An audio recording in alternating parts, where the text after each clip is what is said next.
Para alguns, um personagem maligno e sem piedade que tenta a humanidade. Para outros, uma invenção dos humanos e das religiões para doutrinar, gerar culpa e medo. Diabo, Satanás, Beelzebu. Se trata de um ser real. O diabo é o inimigo da humanidade. A personificação da maldade apresenta tantas caras quanto perguntas. O diabo realmente existe? Muitos creem que o diabo não existe. E esse é um grande triunfo de Satanás.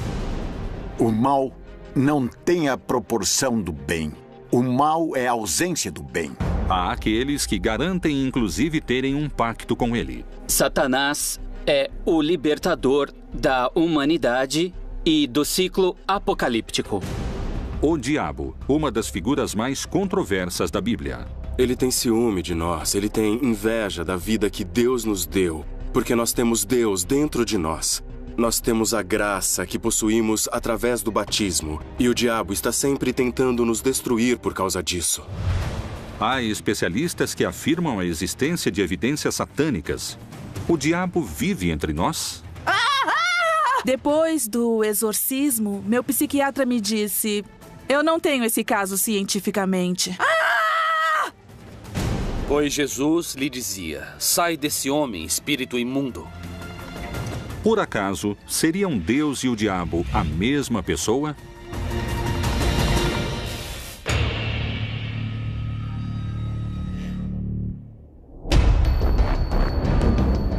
O diabo, a personificação do mal, busca o pior do ser humano para conquistá-lo. Será que, ao caírem em tentação, Adão e Eva tenham marcado a história da humanidade, assinalando o pecado em cada um de nós? Há muitos que garantem que, desde então, a luta entre o bem e o mal, entre Deus e o diabo, acontece dentro de cada homem e mulher que habita esta terra. O diabo recebe o nome de pai da mentira mais vezes que o diabo falado por Jesus. Jesus disse que o incrível é que ele perverte a verdade, ou seja, que ele corrompe a verdade. Não é que ele não a reconheça, ele a reconhece e procura corrompê-la. Outra de suas características. O diabo pode viver entre os homens ou dentro dos homens. Será que grande parte da humanidade já se encontra sob seu poder? O diabo, sendo um ser pessoal, pode estabelecer uma relação com alguém. Ele, como ser pessoal, pode estabelecer uma relação com alguém. Um pacto com o demônio é uma decisão tomada por um ser humano livre para associar-se de alguma maneira a Satanás ou a algum espírito, algum demônio, algum espírito negativo. Existem parágrafos na Bíblia que sugerem a existência do diabo. A figura de Satanás na Bíblia hebraica tem a ver com o adversário. É um adversário, o inimigo, que pode aparecer. Pode ser uma pessoa. Tem duas visões na literatura judaica posterior. Uma é uma figura sobre-humana ligada ao demoníaco e com o negativo. E outra interpretação também de Maimônides que diz que Satanás é o anjo da morte e a tendência ao mal do ser humano. Evidentemente, Deus não pode ignorar a possibilidade de que a liberdade incluiria uma oposição à sua vontade. Alguns textos bíblicos são muito precisos com respeito à menção do diabo. Chegando o dia que os filhos de Deus vieram apresentar-se perante o Senhor, veio também Satanás entre eles. O Senhor perguntou a Satanás: de onde vens? E Satanás respondeu ao Senhor: de rodear a terra e de passear por ela. Colômbia, Bogotá. O colombiano Sebastián Santeiros Villarreal se apresenta como bruxo, feiticeiro e afirma ter realizado pactos com o diabo.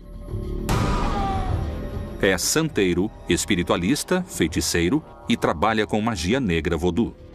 Para servir a Satanás, você não precisa ter fé. Para servir a Deus, você precisa ter fé.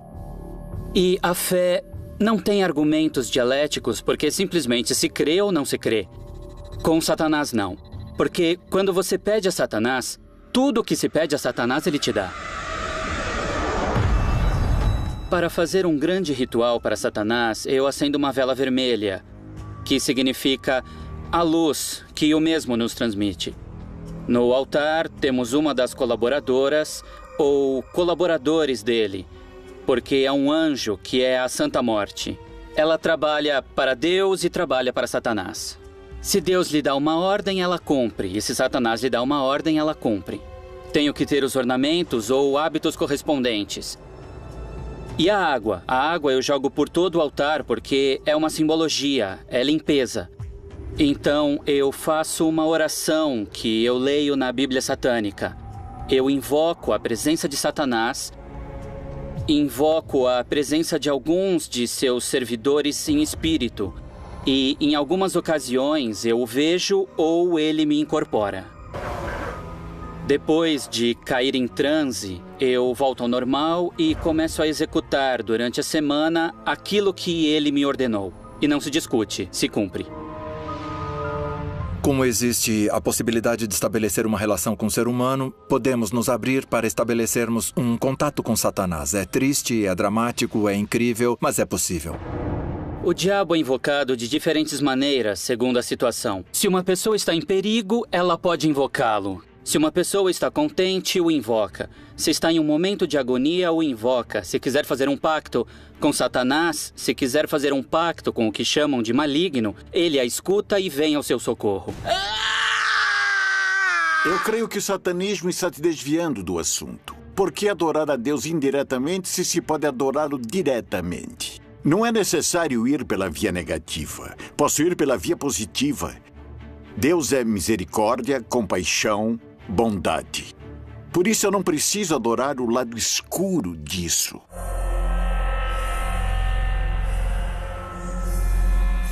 A pergunta que muitos especialistas e teólogos ainda se fazem é: o diabo realmente existe ou é uma metáfora?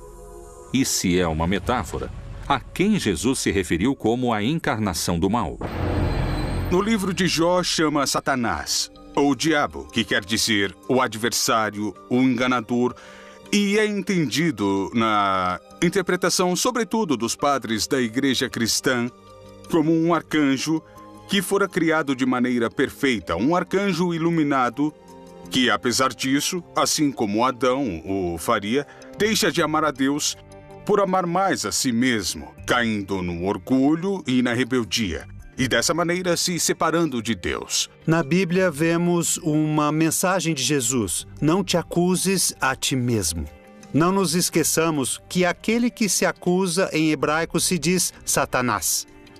Ele é o acusador. E quando a pessoa se acusa como pecador, está fazendo às vezes de Satanás consigo mesma. Ou quando condena os demais e vive dizendo isso é ruim, isso está ruim, isso é péssimo, está fazendo às vezes de Satanás, ainda que traga a Bíblia numa mão ou use uma batina. Satanás nos acusa para Deus e essa é a função de Satanás, o acusador. Então me parece que é por uma questão literária, se utiliza inclusive para criar medo dentro da população e é uma ferramenta para que dentro da religião dirijam também toda uma comunidade. O Evangelho de Marcos é muito claro quando fala dos demônios, depois vai apresentando quais são os demônios. Há um demônio fundamental. Qual é o demônio mais importante? Que se opõe à construção do reino de Deus. É o Império Romano. E perguntou-lhe: qual é o teu nome? Respondeu-lhe ele: Legião é o meu nome, porque somos muitos. Marcos escreve sobre um endemoniado, ou seja, possuído pelo demônio, ou seja, possuído pelo império. Agora vão saber por que digo isso, tá certo? Ele quer se unir e rompe todas as ligações. E Jesus lhe pergunta: qual é o seu nome? E ele diz: meu nome é Legião. E a Legião é a unidade de combate do exército romano.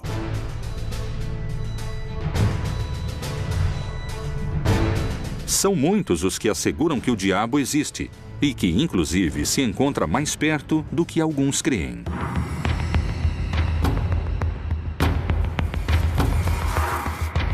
Na Bíblia temos aproximadamente uns 8 casos de exorcismo que tinham uma característica em comum, que os diferenciava de outros tipos de possessão demoníaca e exorcismo que ocorriam no Mediterrâneo.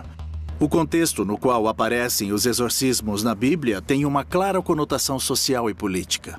se considera possuído pelo diabo todo objeto, pessoa ou lugar que se encontra infestado em princípio. O ritual do exorcismo consiste em invocações, em ladainhas feitas ao sangue de Jesus, em alguns casos, em algumas tradições religiosas, feitas aos santos, outras feitas em invocações e conjuro aos anjos e arcanjos. Imediatamente começam as orações de imprecação, que devem ser feitas necessariamente por um ministro ordenado, ou seja, as orações de expulsão do demônio. A condição do exorcista depois do trabalho é de muito cansaço e esgotamento. O desgaste físico é muito grande, o compromisso emocional que ele assume durante o trabalho sempre leva, é claro, ao grande consolo do verdadeiro exorcista Jesus Cristo, que lhe empresta a voz e lhe empresta também os gestos, o corpo, mas é ele quem enfrenta a batalha. De que forma secreta a Bíblia menciona essa batalha? Já em Marcos e em Lucas, a possessão aparece como uma possibilidade.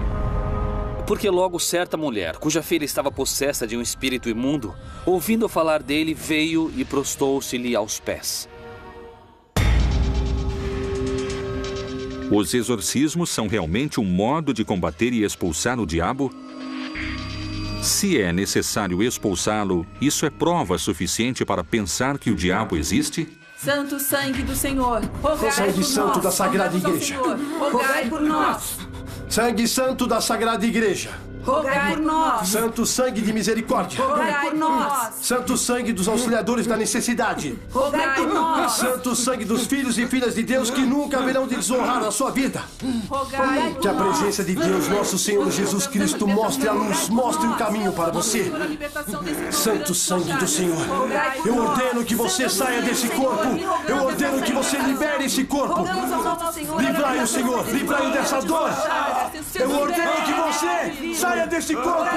Saia agora. Nós rogamos, Senhor, liberte esse corpo. Liberte esse corpo agora.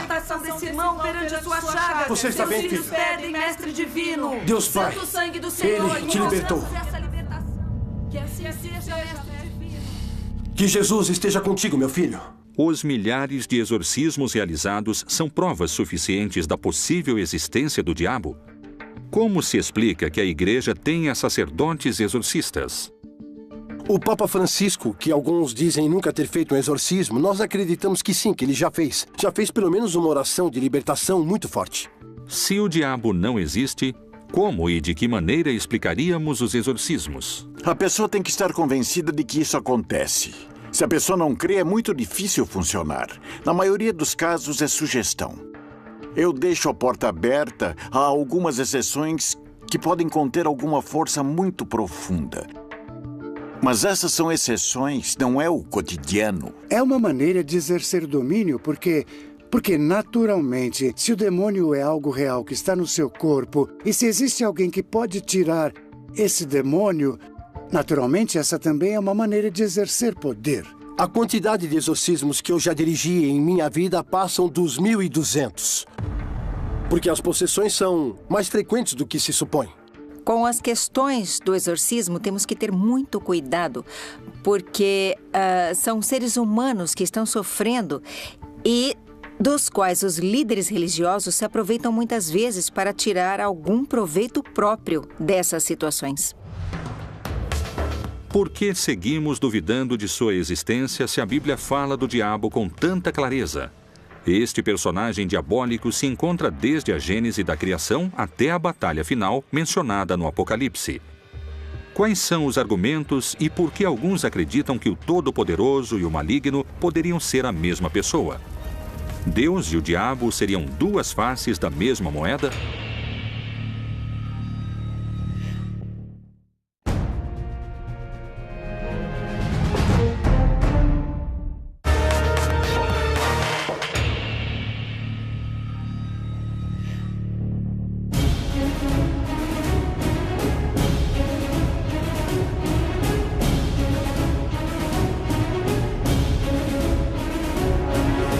Há milênios, duas opiniões se enfrentam. Uma tenta mostrar que o diabo não existe, e a outra que é um ser real e o principal adversário de Deus.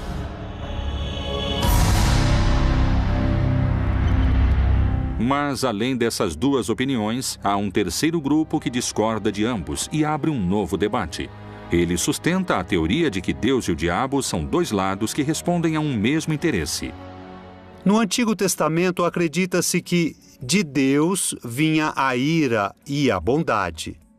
Os teólogos têm muitos problemas em traduzir a Bíblia, esse texto, porque ele diz que o espírito mau vem de Deus. Ora, o espírito do Senhor retirou-se de Saul, e o atormentava um espírito maligno da parte do Senhor. O Deus da Bíblia não é um Deus bom, é um Deus mau. E é um Deus que nos dá muito medo, ao qual temos que de alguma forma obedecer e prestar culto. Porque ele tem todo o poder, porque pode nos causar mal, porque pode nos mandar seu anjo caído, Satanás, não é? Tem se falado muito dessa diferença entre Deus, ou da possível diferença entre o Deus do Antigo Testamento e o Deus do Novo Testamento. Em geral, de forma muito esquemática, se diz que o Deus do Antigo Testamento está muito preocupado com a justiça. Por isso, é preciso agir de forma violenta para que se faça justiça. O Deus do Novo Testamento está mais preocupado com o amor e, por isso, não ocorrem esse tipo de ações. A mesma Bíblia, entre suas páginas e histórias, nos brinda com vários exemplos de extrema crueldade. Isso pode estar associado à existência de Satanás e aos que sustentam que entre Deus e o diabo não há diferenças? Na Bíblia há muitas histórias que falam de violência, que falam de massacres, de magnicídios. A Bíblia conta a história do que ocorreu em uma época onde as mortes eram cruéis, as guerras eram violentas e os massacres eram próprios de todos os povos da antiguidade. E suas crianças serão despedaçadas perante os seus olhos. As suas casas serão saqueadas e suas mulheres violadas. Se alguém lê a história de Caim e Abel, onde um irmão mata o outro, não há nada mais horrível na vida do que um irmão matar outro irmão. Você pode imaginar muitas situações de violência, mas essa seria o cúmulo da violência. Mesmo assim, está lá. E está lá para dar testemunho de que essa violência existe entre os seres humanos, que as pessoas se matam entre si. Então, os exemplos que eles pegaram são de textos sagrados desse mundo. Um mundo bárbaro que oferecia exemplos bárbaros. Estamos diante de mitologias muito primitivas. Israel não é uma grande cultura de maravilhas, é um povo nômade e camponês. Assim como Sodoma e Gomorra e as cidades circunvizinhas que, havendo se prostituído como aqueles anjos e ido após outra carne, foram postas como exemplo, sofrendo a pena do fogo eterno. Sodoma e Gomorra é uma história muito interessante, contada no começo do relato da Gênesis, das primeiras histórias, vinculada muitas vezes, tradicionalmente, ao tema da sexualidade, que foram cidades destruídas pela homossexualidade dos habitantes. Na verdade, quando alguém lê o texto, não tem nada a ver com homossexualidade. É uma condenação pela falta de hospitalidade. A hospitalidade era uma lei fundamental na antiguidade, especialmente porque as pessoas iam de um lugar para o outro nessa faixa de caminho desértico e se alguém não o recebia, você realmente corria risco de vida. Então estes povos rompem com essa lei sagrada. Não acolhem aos anjos como hóspedes. Querem abusar deles. E aqui o problema não é a questão homossexual, é o abuso. Isso é o que é castigado neste mito. São castigados com fogo, chuva de enxofre e fogo sobre esses povos que são destruídos, aniquilados da face da terra. O enxofre, o fogo, é a destruição. É voltar para a estaca zero, para o nada. Se aniquila, o povo volta e volta a surgir a vida. Muito tempo depois dessas histórias foi assimilada a questão do inferno, por exemplo, que não tem nada a ver, não se fala do inferno na Bíblia, mas ele é assimilado dessa forma.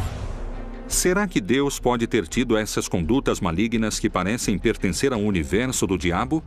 Há aqueles que creem que essa mesma Bíblia é uma criação mais ligada ao mal do que a um Deus como nós pensamos hoje. Marcião de Sinop escreveu um cânon dos textos que hoje conhecemos como a Bíblia. Ele ocultou no recorte que fez uma concepção especial do diabo.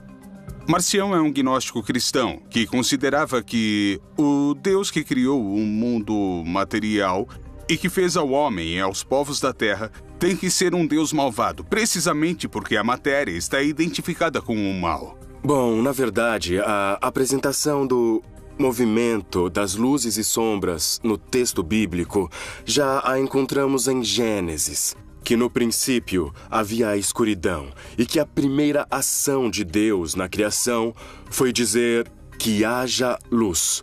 Essa luz atravessa as trevas, atravessa a escuridão. Está dizendo que, na verdade, a luz que veio ao mundo era Jesus, mas os homens preferiram ou elegeram as trevas em vez da luz, porque a luz, de alguma maneira, colocava em evidência as suas obras, as quais eles queriam ocultar. Mas, para alguns dos crentes mais fiéis, essas teorias não são mais do que uma prova de que o diabo está entre nós. Nos dias de hoje, nós podemos pensar no hedonismo, na busca pelo prazer completo e total.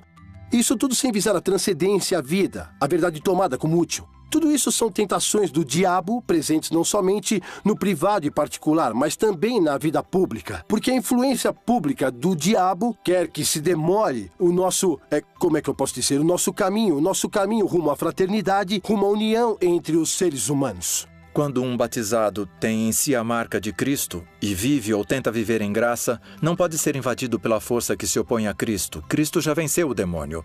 Então, a princípio, somente uma pessoa não batizada pode estabelecer uma relação pessoal com o demônio. Vamos começar agora. Paula esteve internada pelos últimos 10 anos de sua vida com o diagnóstico de esquizofrenia. Eu escutava vozes e via coisas, sabe? As vozes me diziam o tempo todo, mate-se, corte-se. Pelo sangue de Jesus eu te liberto! Eu ordeno que deixe esse corpo agora! Pelo sangue de Jesus! Eu tinha um rosário, sabe? Que eles dão no hospital. E com o rosário da cruz, sabe? Com a parte de baixo, que é feita de plástico, que eu me cortava com esse plástico. Busca o Senhor! Bom, depois eu via muitas sombras e sempre via homens. A possessão diabólica não tem nada a ver com a bondade ou maldade moral. Quer dizer, o endemoniado é uma pessoa enferma. Muitos creem que o diabo não existe, e esse é um grande triunfo de Satanás, então temos muitíssimo trabalho. Será que realmente o diabo está entre nós e não sabemos? Será que Deus e o diabo são uma mesma criação? Estaremos vivendo 7 anos de tribulações que antecedem o Apocalipse? E se estiverem recrutando cada vez mais soldados para essa batalha final de que alguns denominam o exército do diabo?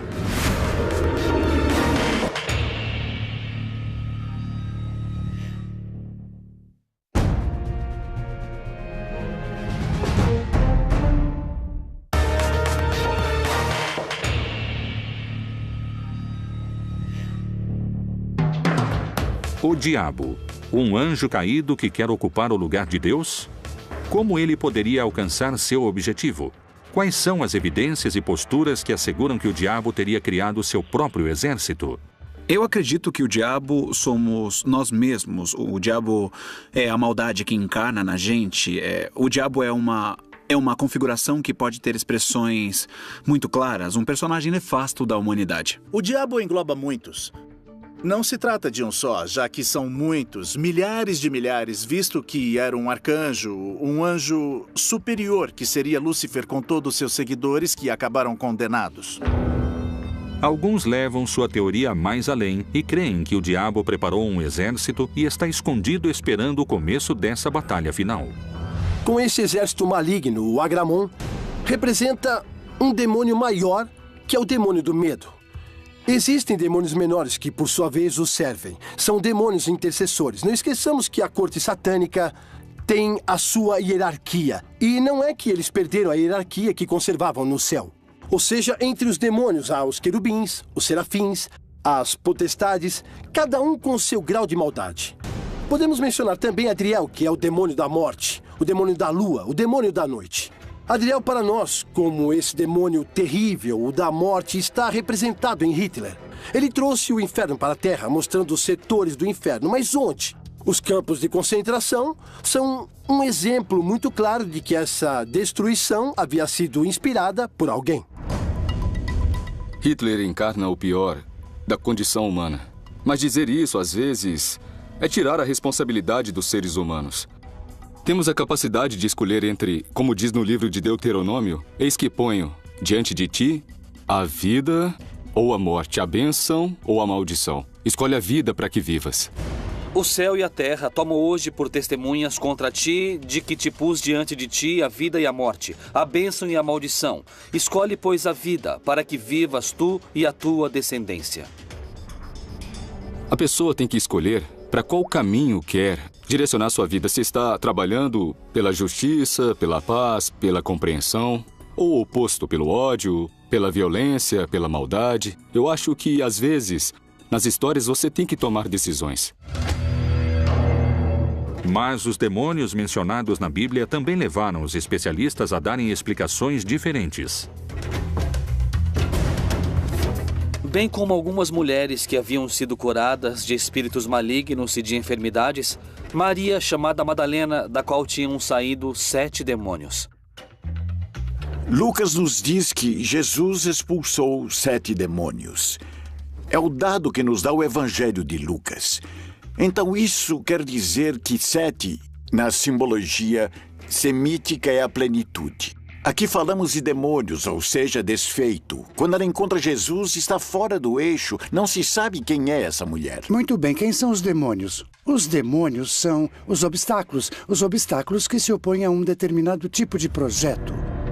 Maria Madalena é uma militante do projeto do Reino de Deus, que naturalmente, para ser uma militante completa do Reino de Deus, ela deve enfrentar obstáculos muito fortes. Ela vai ser perseguida, por isso também vai duvidar, vai ter medo, não é? Como todos nós. Então, Jesus lhe tira esses medos, lhe tira esses obstáculos. É a libertação, de alguma maneira, de uma situação de marginalidade que ela tinha como resquício. Nós sabemos que estava fora de seu juízo e, de nenhuma maneira, se pode relacionar com o fato de Maria ser prostituta ou que havia sido amante de Jesus. Nenhuma dessas coisas. Não quer dizer que foi uma mulher ultra pecadora ou ultra libertina. O endemoniado é uma pessoa cuja enfermidade não se conhecia em sua origem e nem a sua cura. Então era uma personagem endemoniada. Esses demônios estão entre nós. Eles não creem em nada também porque as vozes me diziam o tempo todo que não creem nisso, que não creem em nada. A mente é como alguém que nos prende e às vezes nos mata. É como se estivéssemos habitados por muitas vozes, muitas vezes incoerentes. Eu acho que o que hoje chamamos de exorcismo não é mais do que o fenômeno que deixa evidente a multiplicidade, a multiplicação e a fragmentação da nossa personalidade, das muitas vozes que ouvimos. Se existem muitas vozes que nos falam, quais são os indícios ocultos que encontramos na Bíblia para decifrar se estamos perto de uma batalha entre Deus e o diabo? A temida batalha que anuncia o fim dos tempos. O Armagedon é um lugar que existe e que se chama Meguido em hebraico, e onde se deram grandes batalhas na antiguidade. E o que é dito no Apocalipse é que ali haverá uma batalha onde o vencedor final é Cristo. Muitos falam que o juízo final será representado por uma batalha entre o anticristo e Deus, o bem. A batalha é constante, é diária. Geralmente encontramos pessoas que não creem, pessoas que não querem o bem, que não creem na vontade de Deus, de maneira que a batalha é permanente. Mas a vitória definitiva vai perseverar com a vinda de Jesus.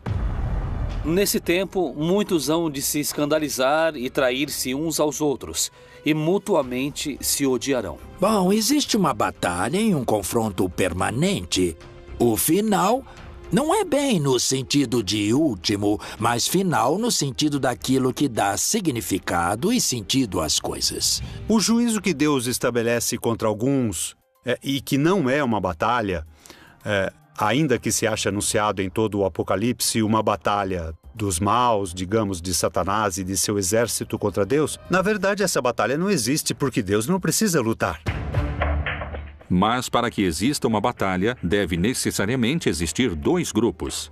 E como alguns creem serem os que chegaram para salvar a humanidade, estão os que creem terem vindo para destruí-la. Satanás aparece na Bíblia com vários nomes e com várias imagens.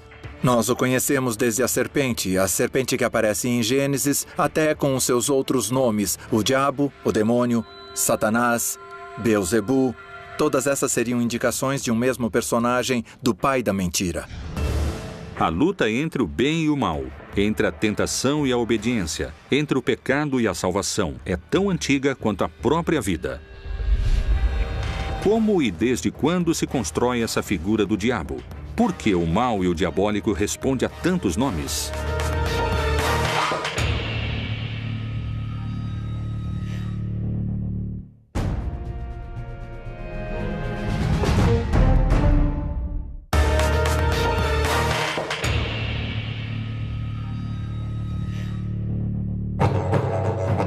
O diabo, a personificação do mal, o rival de Deus, o tentador dos homens. Para muitos cristãos, a tentação é uma porta de entrada para o mal, um caminho direto para o diabo. A última parte do Pai Nosso diz: não nos deixe cair em tentação e livrai-nos do mal. Esse mal pode ser entendido tanto como qualquer situação que seja perigosa para a realização pessoal, como o maligno. Livrai-nos do maligno, livrai-nos do pecado, livrai-nos do demônio, livrai-nos de qualquer situação de perigo para a própria salvação. Então podemos dizer que sim, está presente a súplica de sermos livrados do demônio no Pai Nosso. Na ideia de um Jesus muito divino, com a ideia de um Jesus gnóstico semidivino, as tentações não têm lugar. Para aceitar que Jesus foi tentado, temos que aceitar primeiro que ele foi 100% humano. Portanto, a passagem veio a ser interpretada como as tentações que Jesus enfrentou ao longo de sua vida, mas no terreno onde se dão as tentações, que é na mente.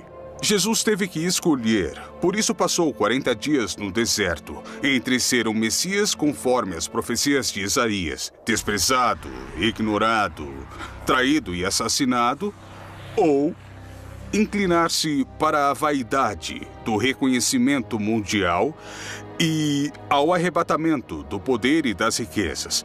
Então, essas tentações são o núcleo que nos mostra se o Messias deve ser glorificado por sua própria força ou se o Messias está disposto a humilhar-se, a negar-se e a morrer por amor aos seres humanos. A tentação existe dentro dos textos bíblicos e, além disso, a figura do diabo tenta deturpar a vontade de Jesus. Como essa figura é realmente? Alguns investigadores questionam a imagem clássica do diabo, com chifres, patas de cabra e rabo. Eles questionam o que nos foi transmitido como figura do mal, porque debatem que essa é uma construção destinada a gerar medo. Há muito do imaginário da cultura popular sobre Satanás, mais do que na teologia e nos textos bíblicos. E somos produtos também de nosso imaginário popular de onde crescemos. Na Bíblia, tanto no Antigo Testamento quanto no Novo Testamento, temos histórias relacionadas com o diabo, com Satanás. No entanto, não encontramos descrições físicas de como ele era. Se ele tinha chifres, se tinha rabo, se tinha um tridente, ou se era vermelho. O que nós sabemos é que ele é uma descrição do mal. Não é bíblico. Nem o purgatório, nem o inferno eterno, nem o céu. O céu para estar perto de Deus, sim. O inferno como distância de Deus, sim. Mas chamas, diabinhos, um Satanás rei que manda nos demônios, isso foi uma invenção medieval. Isso aparece na Idade Média. É alguém que tem a ver fundamentalmente com o sexual. Por isso se atribui a ela a cor vermelha. Os chifres de bode e as patas de bode, que eram o poder da fertilidade e da vida, que representavam Dionísio Pan na literatura grega. O deus Pan é um deus grego muito antigo, originalmente adorado na região da Arcádia. Pan é o guardião dos rebanhos que tem a tarefa de se multiplicarem. Deus dos bosques e patos, protetor dos pastores. É um produto da casualidade que na Idade Média tenham imposto essa caracterização impressionante e terrível do demônio? Ou talvez haja um mistério importante em torno da figura do diabo esperando para ser desvendado? Em algum momento da história, para tornar visível a presença do mal, os autores, os pintores, usaram como origem uma imagem grotesca, com chifres, com rabo, negro, com fogo, para descrever o mal. Mas isso não significa que o diabo não existe. O diabo ter sido caricaturado na Idade Média, ou que seu conceito fora utilizado para infundir o medo, não quer dizer que ele não exista. A figura do diabo no cristianismo funciona como um grande ordenador moral. Ou seja, o que está mal está do lado do diabo e faz parte do pecado. A figura do diabo cristão chega efetivamente à América Latina com a chegada dos espanhóis, porque antes as culturas ameríndias usavam outras figuras que encarnavam o mal. Mesmo assim, esse mal não era um mal tão absoluto e nem tão separado do bem como é o diabo cristão, que é uma das características do pensamento do catolicismo, onde aparece o mal de um lado e o bem do outro. Um único personagem, ainda que, segundo os crentes da Bíblia, seja mencionado de muitas maneiras. Ele recebe o nome de Satanás, Diabo, Lúcifer, Belzebu, Melian, Antiga Serpente, Anjo Caído, Anjo Destronado, o Anjo do Tempo. Mas houve outros nomes. No tempo de Isaías, recebeu um nome. No tempo de Jesus de Nazaré, era o Devorador. No tempo de Josué, era o Destruidor. Eles sempre insultaram Satanás de diferentes maneiras. No Novo Testamento, sim, Jesus e o apóstolo Paulo o mencionam, mas como um adversário, como aquele que está contra o projeto de Deus. Não tanto como uma figura a qual você tem que escolher entre um e outro, porque popularmente se transformou em uma figura. De um lado eu tenho Deus e do outro Satanás. Eu tenho que escolher como se escolhe um time de futebol. Mas não é assim. Não é assim que nós lemos nos relatos bíblicos. A soberania de Deus não se discute, mas existe um personagem, uma maldade que se concentra nesse personagem chamado Satanás, que aparece como símbolo de tudo que se opõe a Deus. Respondeu-lhes ele: eu via Satanás como o raio cair do céu. Especialistas no estudo da Bíblia dão conta de que, em outras passagens do livro sagrado, os nomes que o maligno recebe não têm uma conotação única e nem tão direta. Diabo, Satanás, Lúcifer, todos têm a ver com o seguinte: num projeto como o projeto do Reino de Deus, você tem que enfrentar os obstáculos, e esses obstáculos são denominados com determinados símbolos, não é? Um dos símbolos mais importantes é o de Satanás. Essa poderia ser uma manobra e modo de agir do diabo para ganhar tempo e adeptos à sua figura? O Evangelho de João registra que Jesus o descreveu como um ladrão que trabalha entre os demais que não se dão conta que ele está lá. O trabalho do diabo tem que passar despercebido. Na visão religiosa judaica, só há uma divindade, não há duas: Jeová. E Jeová é o autor do bem e do mal, da saúde e da enfermidade, da alegria e da tristeza. Em outras religiões há deuses do bem e deuses do mal. Qual é o verdadeiro significado da palavra diabo? Havia alguns anjos caídos que não queriam ser anjos. Queriam ser mais do que anjos. E apareceu esse anjo que seria o diabo. Como a ideia é unir, diabo é separar. Daí vem diabo, de diabolo, o que separa. Muitas correntes de pensamento se perguntam se realmente o conceito não é um engano em si mesmo. A resposta a essa teoria poderia mudar o conceito fundamental que a religião tem sobre o bem e o mal. Para muitos sacerdotes e para a principal autoridade da Igreja, o diabo existe em muitas de suas mensagens, e o Papa faz alusões à sua presença entre nós aqui na Terra. Onde o diabo vive? Será que Satanás está perto de nós?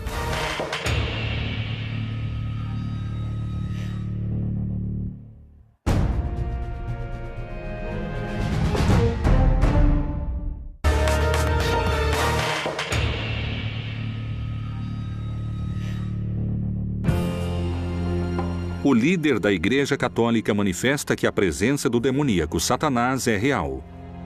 Não é um mito e está presente nos lugares mais fortes, com mais fiéis. Onde? Por que se manifesta?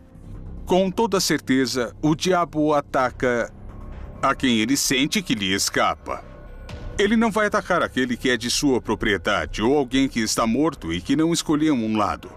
Ele vai como um predador, que é perseguir aquele que escapou dele, mas isso não é coerente com o fato de que os ataques sejam precisamente a imoralidade daqueles que creem. Francisco não foi um grande professor de teologia. Ele foi um pastor próximo de seu povo, com um coração solidário. Sua linguagem não é a do teólogo. É a linguagem da paróquia, do entorno. E isso não o desmerece para aquele que entendeu o contexto. Então ele fala de maneira popular e não como um especialista da Bíblia. Francisco não é um grande especialista da Bíblia. Ele é o Papa, e o Papa é um líder. O problema aparece quando interpretamos ao pé da letra e não como linguagem simbólica. Toda linguagem religiosa e simbólica deixa de ser religiosa. O líder da igreja também apontou o filho do diabo, o anticristo, na corrupção e no dinheiro. No livro do Apocalipse, capítulo 12, uma visão se apresenta a João, que é de uma mulher que resplandece como o sol e um dragão de 7 cabeças que a persegue. Viu-se também outro sinal no céu. Eis um grande dragão vermelho, que tinha 7 cabeças e 10 chifres, e sobre as suas cabeças 7 diademas. Esta visão significa que o dragão é o diabo, e suas 7 cabeças representam a totalidade do poder sobre os governos corruptos da terra. E a mulher que resplandece como o sol é o grupo de crentes, ou seja, a igreja, que reflete o caráter amoroso de Deus. A corrupção, eu acredito que continua sendo um sistema que permeia todas as faixas sociais e políticas. Atrás de tudo isso, há homens e mulheres que a utilizam. Então, nesse grupo, nós poderíamos colocar os anticristos, por assim dizer, porque vão contra a vida. No ano de 2014, o Vaticano reconheceu de forma oficial a Associação Internacional de Exorcistas, uma prova a mais que para a Igreja o diabo existe.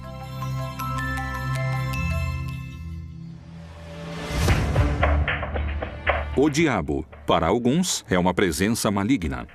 Não existe apenas um anticristo. Os anticristos são entendidos como todos aqueles que são agentes da maldade e opostos diretamente à ação do Senhor Jesus.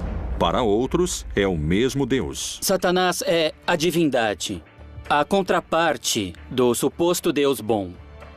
Para os céticos, o sócio de Deus. O mal e o bem estão subordinados à vontade de Deus. E há aqueles que não creem na sua existência. Os demônios são as pessoas que estão ao nosso redor causando mais danos. É mais fácil condená-lo, dizer que é o demônio, do que sentar-se com a pessoa e dizer o que foi, em que posso ajudar.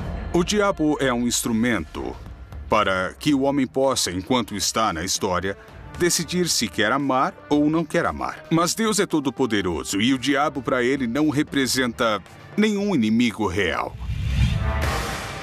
O diabo, mito ou verdade? Está entre nós, dentro de nós, ou é só uma criação ou história fantástica? O diabo, Satanás, Lúcifer, é mais um dos mistérios da Bíblia Proibida.